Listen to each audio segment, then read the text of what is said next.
Vision is a very important thing for our life. When you look at the eye has many parts in it. The front being the cornea, which looks black or blue, but it is actually a transparent structure. And the light goes through this cornea, goes through a human lens, and then falls on the retina.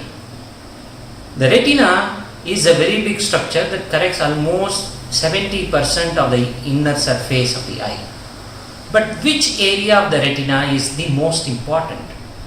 When you look at it, the macula, which is the central part of the retina, which is the most important part of the eye, and in that the fovea forms the major part, and without fovea we won't be able to read, we won't be able to write, we won't be able to recognize people's faces.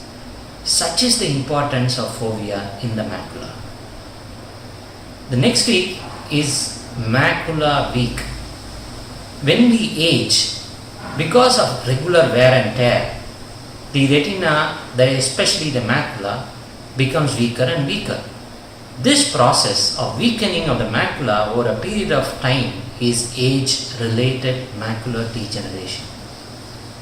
So that affects almost 5% of the people as they age. There are two types in it. There is something called a dry macular degeneration, and the other thing is called the wet macular degeneration. Dry macular degeneration, the vision drops slowly, whereas wet macular degeneration, there is bleeding in the eye and the vision drops immediately. So what can we do about it? We have to keep a healthy eye. How? We should not use our eyes for unnecessary tasks. We have to reduce in this electronic age the amount of light we see during the morning hours, the amount of time we spend during the night looking at our cell phones. All these things over a period of time affects the eye.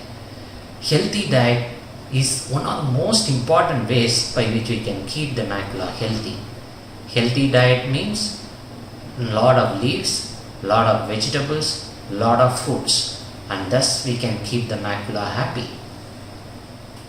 Use your eye for whatever that is needed and keep it safe till your death. Keep macula safe.